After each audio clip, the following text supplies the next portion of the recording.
C'est la fête de la science jusqu'à dimanche soir. Plus d'une centaine d'expositions ou d'ateliers sont proposés sur la Côte d'Azur. Nous irons au parc Valrose à Nice où la physique et la chimie régalent les grands mais aussi les petits.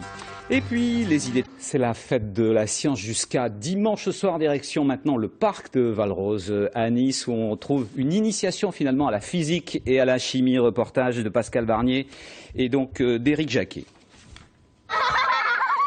Le jeu de loi des Alpilles, un atelier très rigolo pour découvrir la faune des Alpes. Un peu plus loin, l'archéologie, là on ne rigole plus, sérieux et professionnalisme obligé, bref, de vrais scientifiques. Quand j'ai trouvé des galets, je l'ai dessiné, j'ai écrit le nombre. Tu fermes un œil et tu regardes avec l'autre. Pour la 8e année, l'université Nice-Sophia Antipolis se transforme en véritable laboratoire à ciel ouvert. Les mathématiques, la physique, la chimie, sans oublier la technologie du futur comme la fibre optique. Bref, c'est la fête de la science. En gros, expliquer ce qui est compliqué à l'aide d'expériences toutes simples. Penche la roue, et là tu sens qu'il y a une force qui résiste.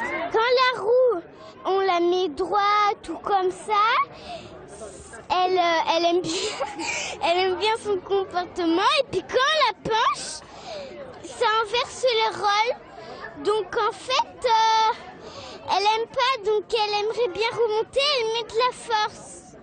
On leur montre que quand on change le mouvement, il y a une force. Force et mouvement, c'est lié. Et petit à petit, ils retiennent quelques petites notions. Alors quand ils sont plus grands, oui, on peut rentrer dans l'effet gyroscopique, parler que ça peut servir dans les satellites. Mais sinon, c'est ça, il faut arriver à s'adapter à chaque niveau. Quand la physique joue avec les vibrations, la science se transforme alors en art, pour la plus grande joie de ces scientifiques en herbe, musiciens de surcroît.